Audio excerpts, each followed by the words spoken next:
when I swim, I feel like I'm free. It's like, it's only me in the water. And it's like, you know, you can think about all these different things while you're swimming. And sometimes you get lost in your thoughts.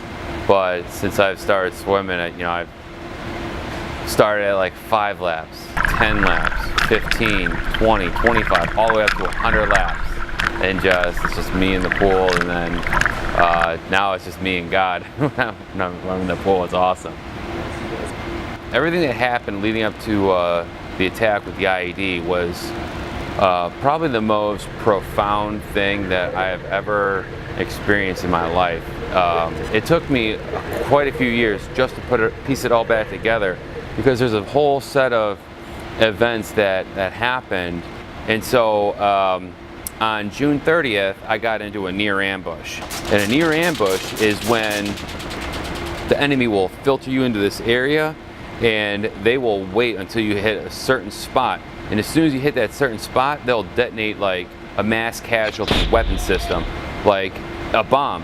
And then they'll have concentrated fire directly onto your position. And as soon as we got through the attack, you know, I was checking all my guys to make sure that they weren't killed or wounded. Now, with an attack like that, your adrenaline's pumping so hard, so you don't even realize if you're shot or wounded. And as I'm running through, and after the battle, we're checking these guys to make sure they're not bleeding. No one's hurt, nobody's injured. And so as I'm checking my guys, one of the team leaders, he's walking around checking his guys, he steps on an IED. It does not blow up.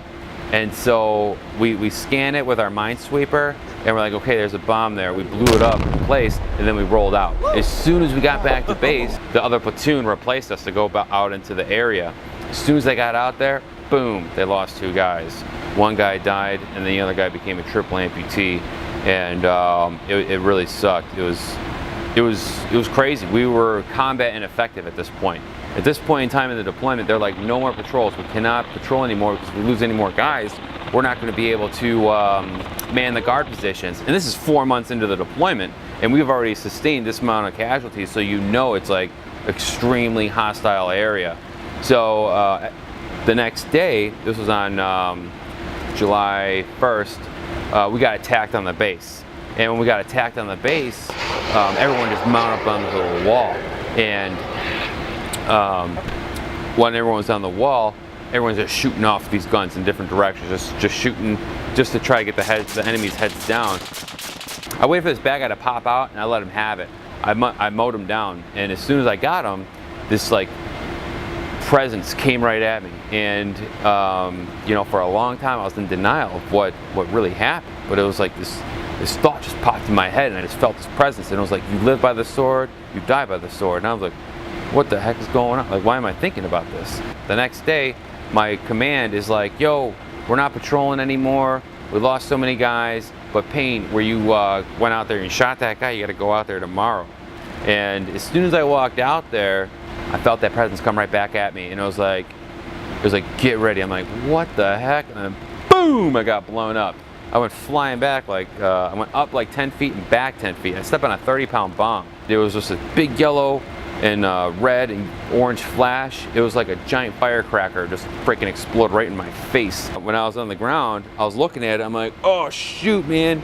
I was like, this is not right at all. I can't believe this is happening.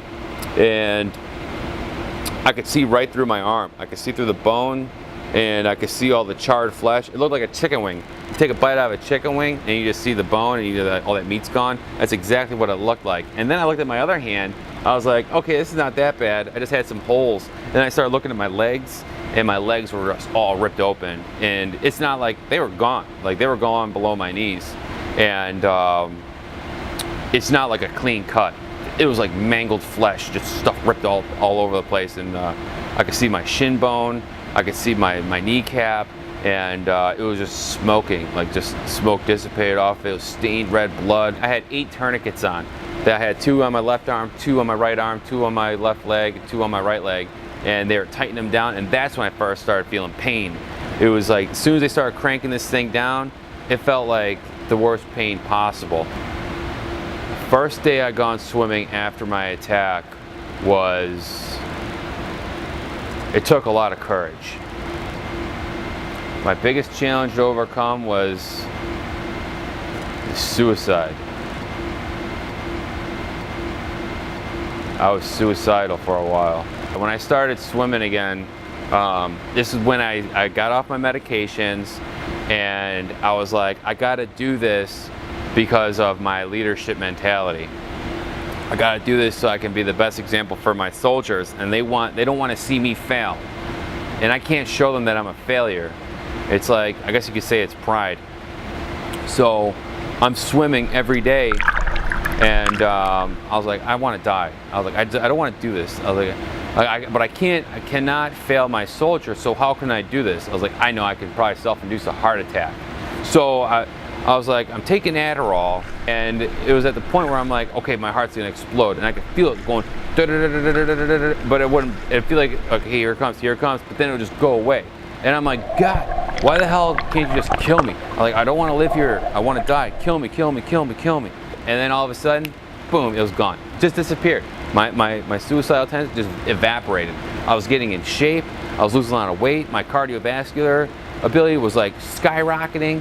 And I was like in the greatest mood. I was like, man, I'm doing freaking awesome. Because everyone was like motivating me. But I was like trying to kill myself at the same time. And then it just disappeared. It just totally went away completely.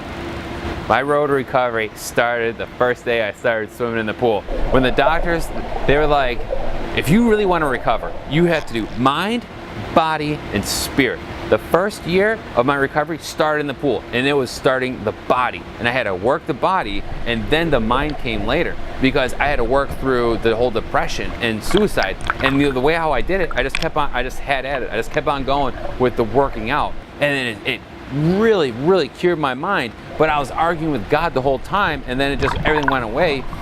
And dude, it's been the most amazing, fulfilling journey that I could not possibly imagine. My name's Timothy Payne, and I started 11 years in the United States Army. I was an airborne infantry soldier.